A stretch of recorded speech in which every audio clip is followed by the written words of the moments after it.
Assalamualaikum warahmatullahi wabarakatuh. Terima kasih telah hadir di perkuliahan kita pada hari ini. Pada hari ini kita akan melanjutkan perkuliahan di mata kuliah Manajemen dan Evaluasi Program Kesehatan Lingkungan. Sebelum kita membahas pertemuan yang ke-6, saya akan sedikit mengulas pertemuan sebelumnya, di mana pada pertemuan sebelumnya kita membahas tentang konsep manajemen secara umum. Kemudian kita mengaitkannya dengan kesehatan dan menyebutkan contoh-contoh pengaplikasiannya di bidang kesehatan lingkungan. Selain itu juga kita menjelaskan tentang teori fungsi manajemen, yaitu POACE, dan beberapa teori fungsi manajemen yang lainnya. Kita sudah menjelaskan secara umum tentang planning, organizing, actuating, controlling, dan evaluating. Selain itu juga kita sudah membahas tentang cara mengidentifikasi masalah permasalahan di bidang kesehatan lingkungan. Dan juga kita sudah menjelaskan tentang prinsip dasar perencanaan di bidang kesehatan lingkungan. Oke, pada hari ini kita akan membahas tentang teknik penyusunan program kesehatan lingkungan. Harus kuasai sebagai calon tenaga kesehatan lingkungan, yaitu kemampuan dalam merancang program yang mampu menyelesaikan permasalahan kesehatan lingkungan. Anda harus mampu menemukan ide yang inovatif dalam menyelesaikan permasalahan kesehatan lingkungan di masyarakat. Basic ilmu kesehatan lingkungan yang telah Anda kuasai harus mampu Anda aplikasikan dalam bentuk program kesehatan lingkungan yang tepat guna. Sekarang pertanyaannya, bagaimana cara menyusun perencanaan program kesehatan lingkungan? Nah, kita akan membahasnya pada hari ini. Perencanaan program yang baik harus berasal dari telaah atau analisis masalah, sehingga program yang Anda buat berorientasi pada penyelesaian permasalahan, bukan karena keinginan Anda sendiri atau perintah atasan Anda, tetapi dibuat karena kebutuhan dalam menyelesaikan permasalahan. Maka dari itu, dalam menyusun program kesehatan lingkungan, Anda harus mampu mengidentifikasi setiap permasalahan kesehatan lingkungan di tempat Anda. Kita sudah menjelaskan cara mengidentifikasi permasalahan di pertemuan keempat dan kelima. Intinya, semakin detail Anda menjelaskan permasalahan yang terjadi, maka semakin baik perencanaan yang Anda akan buat. Bisa jadi belum optimalnya program kesehatan lingkungan di sebuah kota atau kabupaten karena tenaga kesehatan lingkungannya belum bisa menjelaskan permasalahan CaseLink secara komprehensif. Oleh karena itu, basic keilmuan CaseLink Anda harus selalu ditingkatkan dan up to date agar memudahkan Anda menganalisa permasalahan kesehatan lingkungan. Outline pertemuan kita pada hari ini yaitu langkah-langkah menyusun perencanaan dan contoh cara membuat perencanaan. Materi terkait penyusunan perencanaan program kesehatan lingkungan saya akan bagi menjadi dua bagian. Hari ini bagian pertama dengan outline yang telah saya sebutkan. Saya juga akan mengulas kembali konsep perencanaan secara umum, definisi, prinsip perencanaan, pola perencanaan, keuntungan dan kerugian perencanaan, atau lebih tepatnya kelemahan perencanaan. Sebagai sebuah konsep, perencanaan juga memiliki sisi kelemahan pada kondisi tertentu. Selengkapnya, saya akan menjelaskannya. Sebagai gambaran awal mata kuliah kita hari ini, coba perhatikan gambar berikut. Sebuah gambar kegiatan seminar atau bedah buku.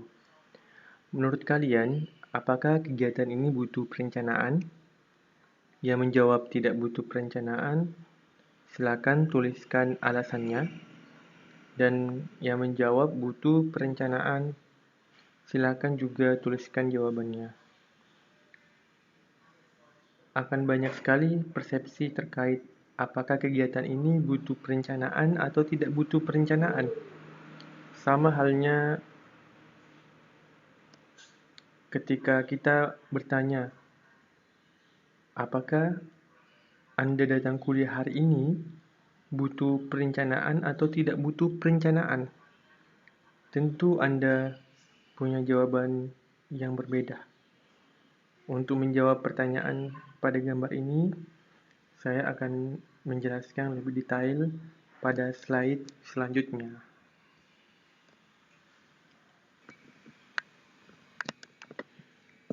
Kita sudah pernah menjelaskan definisi perencanaan pada pertemuan pertama, seperti definisi planning yang dijelaskan oleh Le Breton. Le Breton mengatakan, planning adalah pekerjaan yang menyangkut penyusunan konsep setiap kegiatan yang akan dilaksanakan untuk mencapai tujuan yang telah ditetapkan demi masa depan yang lebih baik. Itu hanya satu kutipan saja. Masih banyak sekali definisi planning yang dijelaskan oleh para ahli. Saya mencoba merangkum dari beberapa definisi, di mana inti dari planning yaitu kegiatan menentukan apa yang harus dilakukan dan bagaimana cara melakukannya. Misalnya, kita mengambil contoh, dalam membuat kegiatan seminar atau bedah buku, kita butuh banyak sumber daya. Pertanyaan yang sering kali muncul dalam membuat kegiatan, apa yang harus dilakukan agar kegiatan ini terlaksana? Maka dari itu, Anda harus membuat perencanaan. Anda harus melis semua sumber daya yang dibutuhkan. Namun, tidak cukup dengan membuat list yang Anda butuhkan dalam melaksanakan kegiatan. Anda juga butuh memikirkan cara untuk merealisasikan kebutuhan-kebutuhan tersebut hingga dapat terlaksananya kegiatan seminar atau bedah buku. Nah, muncullah pertanyaan, bagaimana cara melakukannya? Konkretnya, saya beri contoh. Anda menginginkan seminar Anda dihadiri minimal 100 orang, maka Anda harus memikirkan bagaimana cara menghadirkan minimal 100 orang. Nah, pertanyaan apa yang harus dilakukan untuk melaksanakan seminar ini? Anda harus menghadirkan minimal 100 orang. Bagaimana cara melakukannya? Anda bisa melakukan promosi via media sosial, Instagram, Facebook, dan yang lainnya. Perencanaan dapat juga kita pahami sebagai tindakan memilih dan menghubungkan fakta-fakta dan membuat asumsi-asumsi mengenai masa yang akan datang untuk merumuskan aktivitas-aktivitas yang dianggap perlu untuk mencapai tujuan. Kita sudah menjelaskan pada pertemuan pertama bahwa dalam membuat perencanaan harus diawali dengan analisis masalah, atau pada slide ini bahasa yang digunakan yaitu menghubungkan fakta-fakta. Dalam mencari fakta, Anda dapat melakukannya dengan mencari tahu permasalahan yang sedang dihadapi atau yang sedang terjadi. Sebagai contoh, apa sih yang melatar belakangi diadakannya seminar atau bedah buku? Setelah melihat fakta yang terjadi, bahwa sebagian besar mahasiswa suka ngumpul-ngumpul ketika tidak ada kuliah di sore hari. Nah, muncul ide untuk membuat bedah buku di waktu mahasiswa ngumpul. Fakta-fakta tersebut kemudian dijadikan landasan pelaksanaan program bedah buku di BEM atau himpunan mahasiswa. Kegiatan bedah buku tersebut menjadi satu dari puluhan kegiatan-kegiatan yang mampu mewujudkan visi BEM atau himpunan.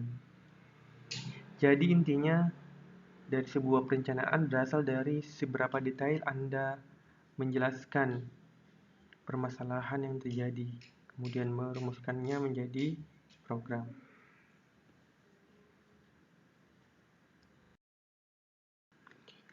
Sebuah kegiatan harus didahului dengan perencanaan.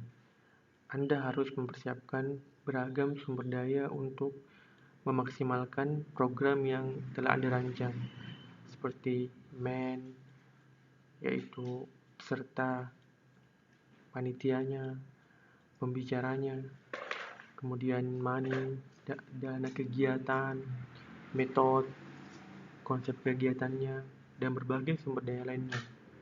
Selain itu, dalam perencanaan, pelaksanaan program membutuhkan durasi waktu tertentu. Merancang suatu program tidak boleh asal jadi dengan alasan waktunya yang mepet. Anda harus mempersiapkan atau merancang program secara matang. Namun, perlu dipahami, jangan juga terlalu lama dalam merancang program, karena sangat banyak kemungkinan yang bisa terjadi saat pelaksanaannya. Maka dari itu, ada tahapan controlling untuk melihat aspek yang tidak sesuai dengan perencanaan atau perencanaan yang kita buat namun tidak sesuai dengan realita di lapangan. Kecuali keadaan darurat yang tidak bisa dihindari, maka terkadang kita harus meninggalkan program tertentu karena tidak sesuai dengan realita di lapangan. Sekali lagi, saya sampaikan bahwa prinsip perencanaan yaitu penyusunan rencana didasarkan pada fakta-fakta yang terjadi. Hasil analisis fakta-fakta tersebut dikembangkan dalam bentuk strategi atau program. Saya telah memberikan contohnya pada slide sebelumnya tentang kegiatan seminar atau perencanaan kegiatan seminar atau beda buku. Tetapi untuk lebih memahamkan Anda tentang prinsip perencanaan, maka saya akan memberikan contoh lain terkait kasus bencana alam. Faktanya, Indonesia merupakan negara yang sering mengalami bencana alam, seperti letusan gunung api. Fakta ini membuat BNPB mempersiapkan SDM yang terlatih dalam tanggap darurat.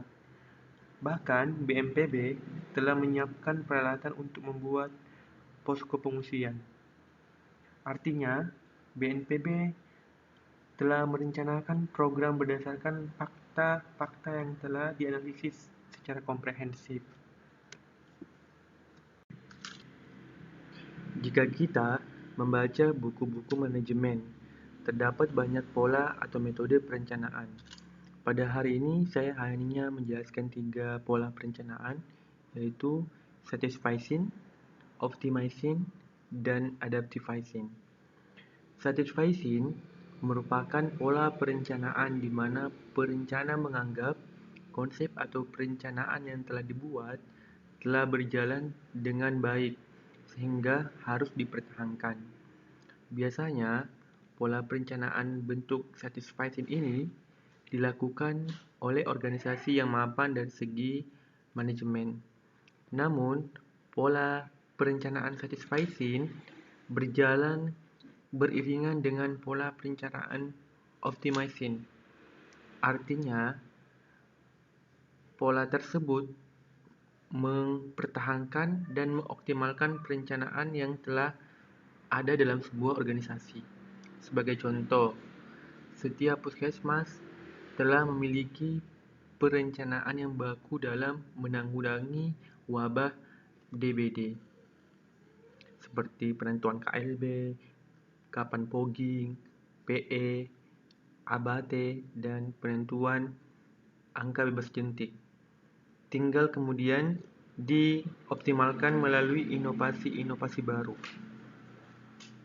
Adapun pola perencanaan adaptivizing yaitu pola perencanaan yang biasanya dianut oleh organisasi baru atau berkembang.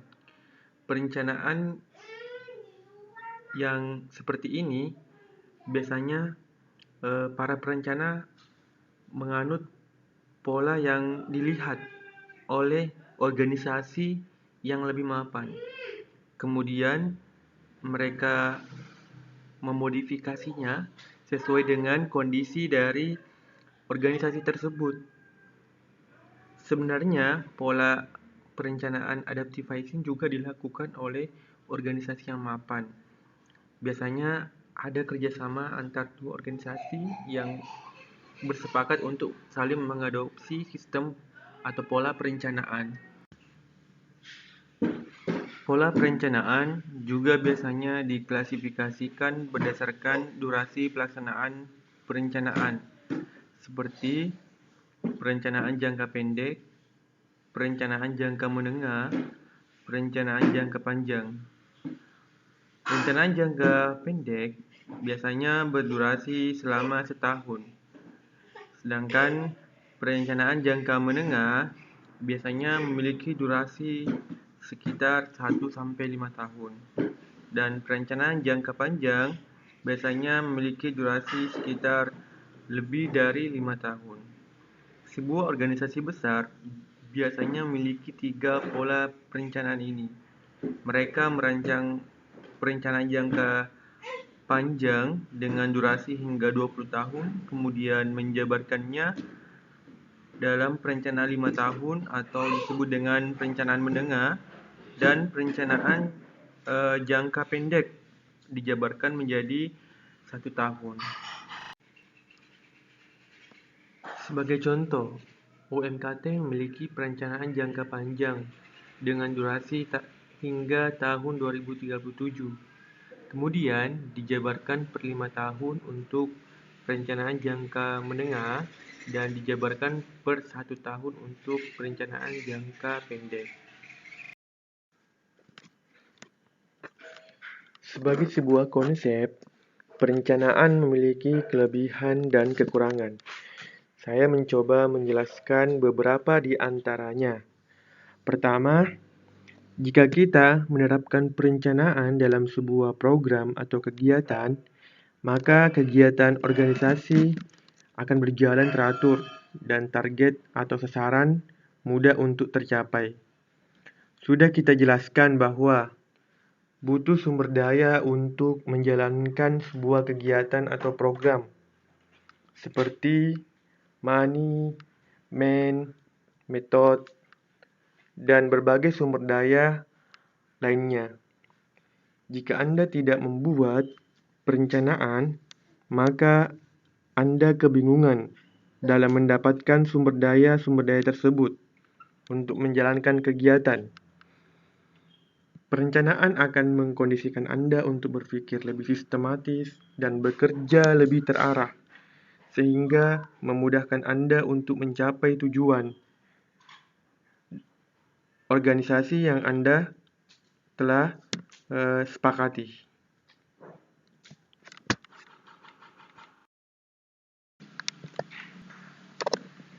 Kedua, kelebihan jika diterapkan perencanaan yaitu membuka cara berpikir Anda tentang selalu adanya perubahan ke arah yang lebih baik di masa depan.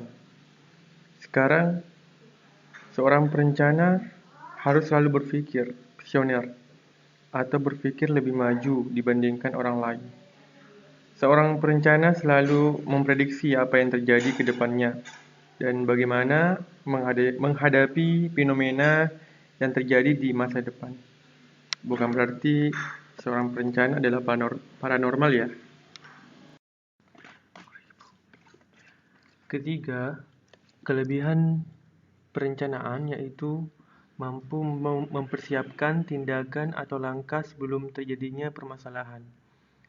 Seorang perencana selalu bertanya, apakah yang akan terjadi apabila? Artinya, seorang perencana selalu bersiap siaga sebelum permasalahan datang. Misalnya, apakah yang terjadi apabila COVID-19 masuk Indonesia? Maka, perencanaan kesehatan atau pemerintah sudah tahu dampak yang mungkin dapat terjadi sebelum COVID-19 masuk Indonesia. sehingga seharusnya mereka sudah sejak lama mensosialisasikan cara pencegahannya ke masyarakat, seperti physical atau social distancing atau sejenisnya, mempersiapkan sistem karantina, mempersiapkan tes COVID-19 yang cepat dan akurat. Ya, memang tidak mudah menjadi perencana, tetapi semakin lama dipelajari, maka kita akan menjadi lebih ahli untuk menjadi seorang perencana. Keempat, kelebihan perencanaan yaitu sebagai dasar dalam pemantauan atau evaluasi. Kegiatan yang terlaksana harus dipantau apakah telah terlaksana sesuai dengan perencanaan yang dibuat. Jadi, indikator keberhasilan sebuah program atau kegiatan berasal dari perencanaan yang telah dibuat. Kalaupun suatu program atau kegiatan tidak berjalan sesuai perencanaan, maka harus dicatat untuk menjadi rekomendasi perbaikan di kegiatan atau program selanjutnya. Jadi harus dicatat segala kekurangannya atau yang menjadi hambatan-hambatannya dan kemudian dijadikan masukan untuk program selanjutnya. Misalnya, telah dibuat perencanaan atau SOP pembelajaran seperti RPS, tatap muka, metode pembelajaran, maka dibutuhkan monitoring untuk melihat apakah berjalan sesuai dengan SOP.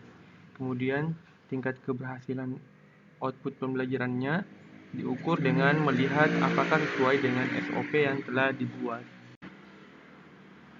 Sekarang kita melihat apa sih kelemahan perencanaan? Sebenarnya, kelebihan adanya perencanaan pada suatu organisasi masih lebih banyak dibandingkan kekurangannya. Namun, adanya kelemahan perencanaan disebabkan kondisi tertentu, seperti perencanaan menjadi tidak optimal jika dibuat dari fakta-fakta yang lemah dan parsial.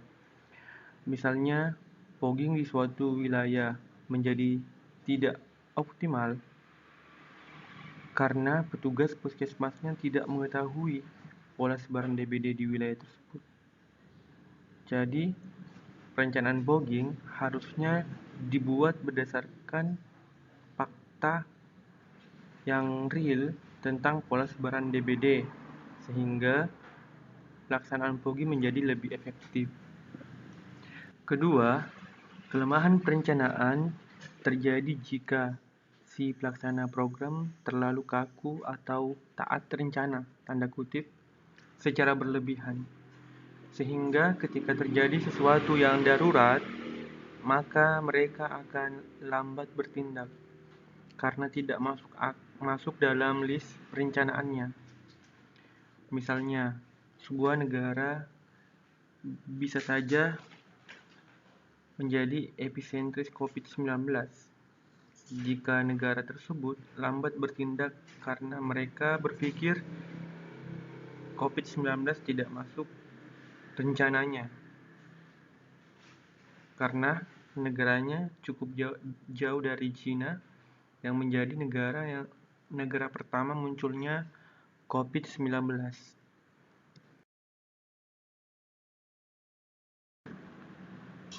Ketiga, kelemahan perencanaan terjadi apabila si perencana membuat perencanaan yang berlebihan atau sulit untuk direalisasikan dalam jangka waktu yang singkat. Kelemahan ini bisa terjadi apabila si perencana tidak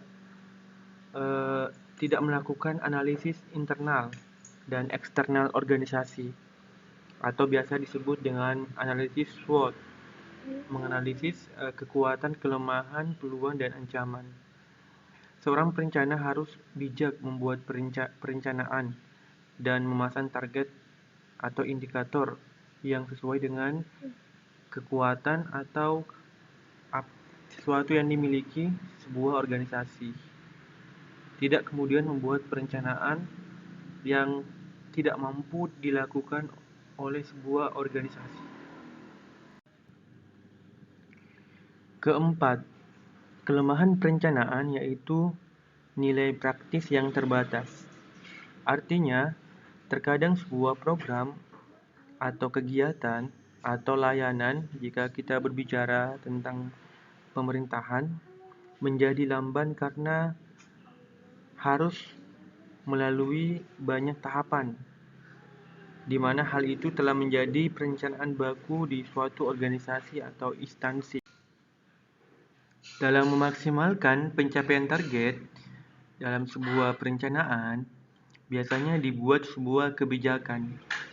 Suatu kebijakan dibuat oleh pimpinan organisasi. Nah, kebijakan dapat didefinisikan sebagai sebuah petunjuk menyeluruh secara verbal, tertulis, atau yang menetapkan batas-batas umum, serta arah di dalam tindakan manajerial yang akan dilaksanakan. Kebijakan lebih membantu untuk memaksimalkan tahapan actuating atau pelaksanaan kegiatan.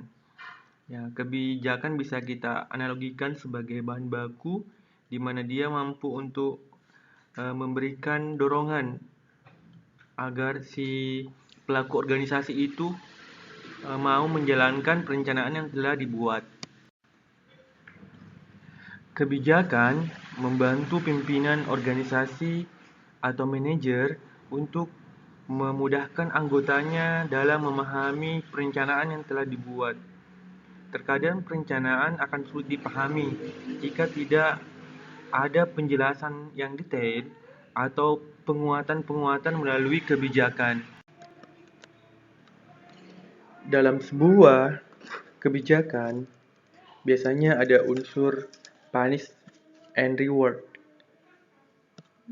di mana keduanya akan diberikan dalam tahapan atau dalam pelaksanaan tahapan perencanaan atau tahapan manajemen lainnya.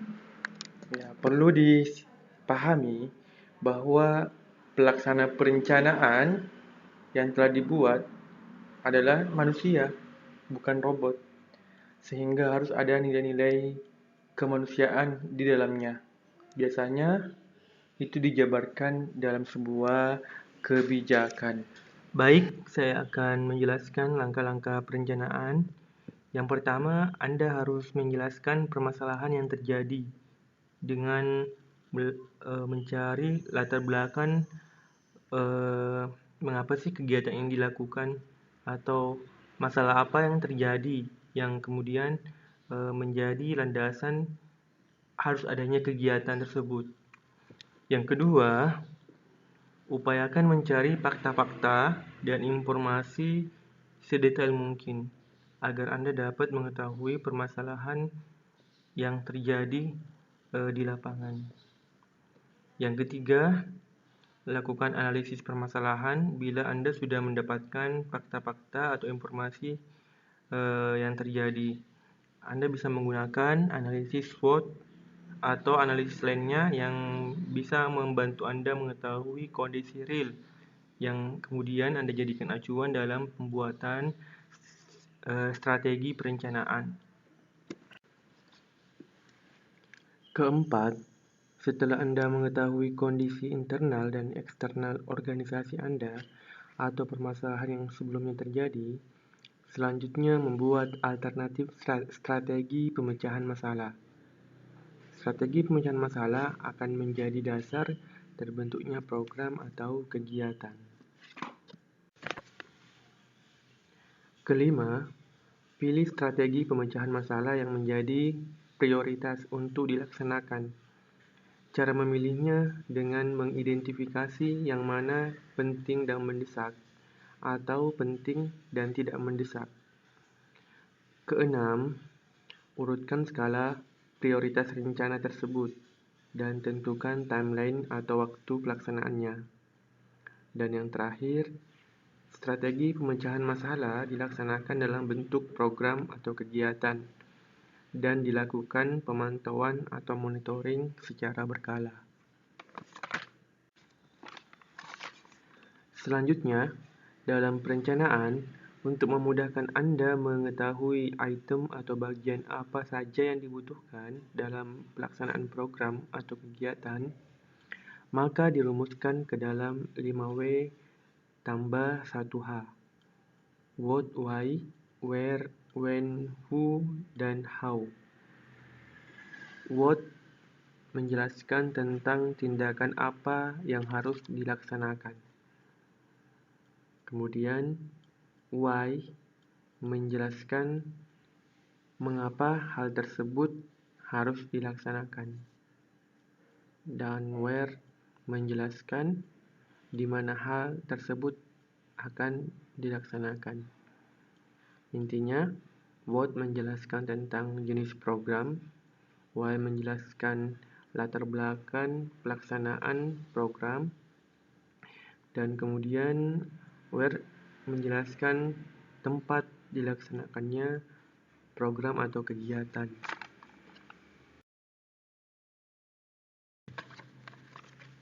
Kemudian, when menjelaskan kapan hal tersebut dilaksanakan, who menjelaskan siapa yang akan melaksanakannya, dan how menjelaskan bagaimana hal tersebut akan dilaksanakan.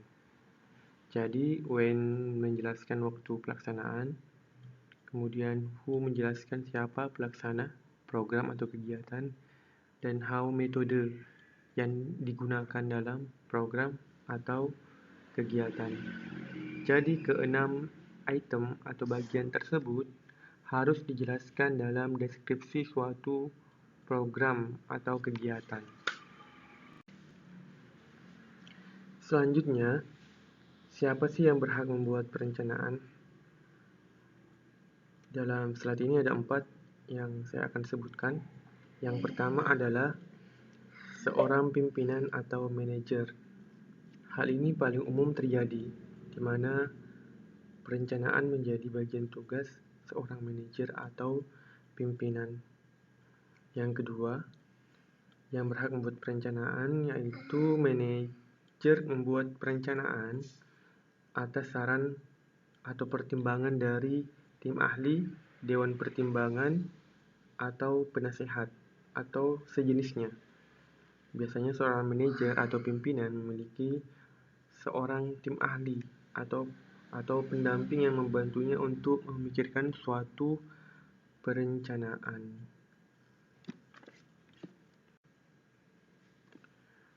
Berikutnya yang ketiga, manajer membuat garis besar perencanaan, kemudian bawahannya yang membuat perencanaan tersebut menjadi lebih detail. Jadi, seorang manajer hanya memberikan sebuah saran atau sebuah garis besar perencanaan, kemudian bawahannya yang akan membuat lebih detail, mendetailkannya. Berikutnya yang keempat adalah bawahan yang membuat perencanaan sepenuhnya, kemudian menyerahkannya ke atasan untuk disetujui. Nah, keempat hal ini biasanya diterapkan dalam sebuah organisasi.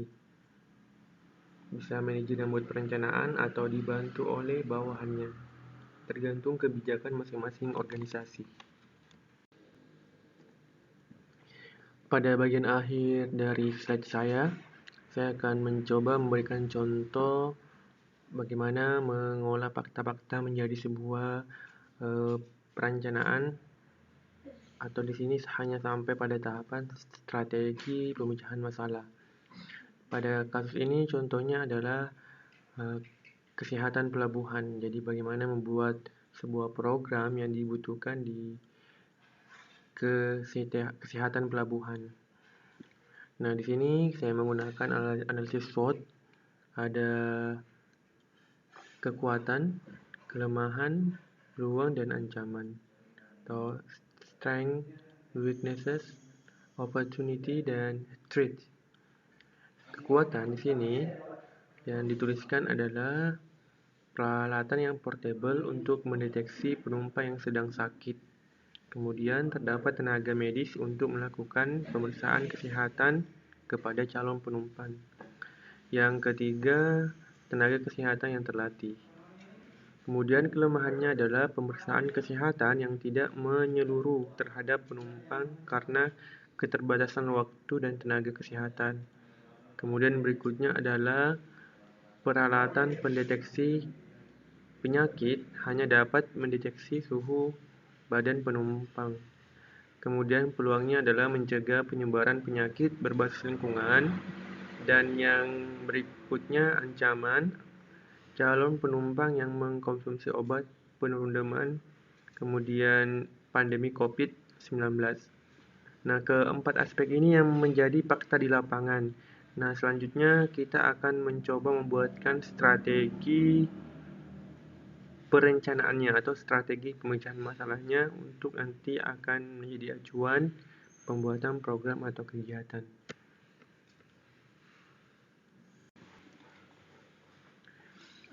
Selanjutnya kita akan membuat strategi dari analisis kekuatan, kelemahan, peluang dan ancaman yang telah kita buat.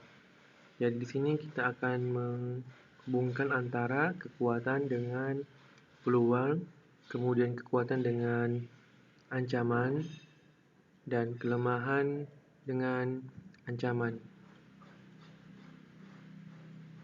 Nah, kekuatan dengan peluang artinya kita harus membuat strategi yang menyerang, ya bahasanya mungkin lebih cocoknya menyerang ya, karena kita kuat dan ada peluang. Artinya kita menggunakan kekuatan kita untuk meraih peluang. Nah, di sini dicontohkan tadi sudah disebutkan peluang dan ancamannya. Intinya di sini strategi yang pertama adalah memaksimalkan pendeteksian penumpang yang sakit melalui peralatan portable. Yang kedua, memaksimalkan pencegahan penyebaran penyakit melalui layanan pemeriksaan kesehatan penumpang yang berisiko sakit. Dan yang ketiga, meningkatkan upaya pencegahan penyakit melalui optimalisasi kinerja SDM yang terlatih. Nah, artinya di sini pada strategi ini ada sebuah tujuan, yaitu yang kita ingin dapatkan, yaitu mencegah penularan penyakit dengan menggunakan kekuatan kita. Nah, di sini bisa dilihat kekuatannya dijelaskan setelah kata melalui peralatan portable, melalui pemeriksaan kesehatan penumpang, melalui kinerja SDM yang terlatih. Selanjutnya kita buat strategi dengan melihat kelemahan dan peluang yang kita ingin raih. Nah, di sini kita harus menerapkan strategi bertahan kemudian menyerang. Artinya kita mengurangi dulu, memperbaiki dulu kelemahan kita, kemudian meraih peluang. Di sini yang pertama adalah meningkatkan kuantitas dan kualitas peralatan melalui penambahan anggaran tahunan. Yang kedua adalah memaksimalkan upaya pencegahan penularan penyakit melalui penambahan tenaga kesehatan terlatih. Nah, di sini artinya kelemahan itu harus dikurangi atau diminimalkan dulu, kemudian kita meraih peluangnya. Selanjutnya kita membuat strategi dengan melihat atau membandingkan kekuatan dengan ancaman. Nah, di sini kita ada ancaman atau suatu hal yang bersifat eksternal yang bisa mengganggu pelaksanaan sebuah program atau keberhasilan dari tujuan atau visi kita. Nah, dan di sini kita ada kekuatan, artinya kita bisa juga melakukannya dengan menyerang, yang langsung menghilangkan ancaman tersebut karena kita memiliki kekuatan. Di sini disebutkan strateginya adalah mencegah penumpang mengkonsumsi obat penurun demam sebelum menggunakan transportasi melalui edukasi dan pengawasan dari tenaga kesehatan terlatih. Yang kedua, maksimalkan pencegahan penularan COVID-19 melalui peralatan deteksi dini dan optimalisasi kinerja tenaga kesehatan yang terlatih. Nah, yang terakhir adalah membuat strategi dengan melihat kondisi bahwa kita ada kelemahan dan ada ancaman. Ya, ini mungkin kondisi yang sangat mengkhawatirkan ya. Kita ada ancaman, namun kita memiliki kelemahan. Nah, strategi yang bisa kita terapkan sesuai dengan kelemahan dan ancaman yang ada, yaitu yang pertama adalah memaksimalkan pencegahan penularan COVID melalui peningkatan kuantitas dan kualitas peralatan yang sesuai standar. Kemudian yang kedua adalah memaksimalkan pencegahan penularan COVID melalui penambahan tenaga kesehatan.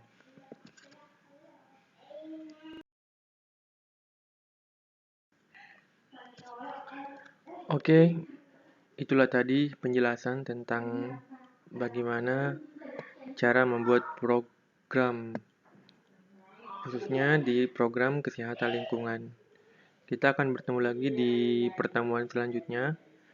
Saya harap pertemuan selanjutnya kalian sudah membaca kembali atau membuka kembali pertemuan ini, karena pertemuan minggu depan kita akan melanjutkan pertemuan pembahasan tentang teknik membuat program kesehatan lingkungan. Oke, sekian. Terima kasih. Assalamualaikum warahmatullahi wabarakatuh.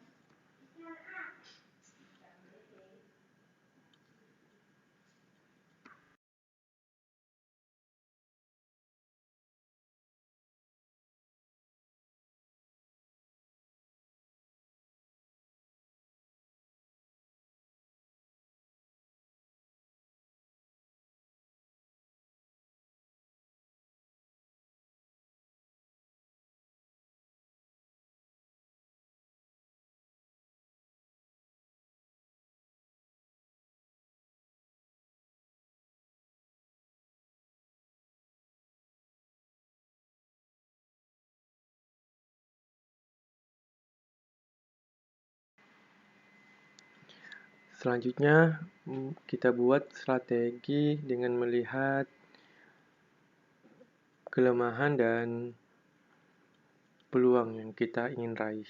Nah, di sini kita harus menerapkan strategi bertahan kemudian menyerang. Artinya, kita mengurangi dulu, memperbaiki dulu kelemahan kita, kemudian meraih peluang. Di sini yang pertama adalah meningkatkan kuantitas dan kualitas peralatan melalui penambahan anggaran tahunan. Yang kedua adalah memaksimalkan upaya pencegahan penularan penyakit melalui penambahan tenaga kesehatan terlatih.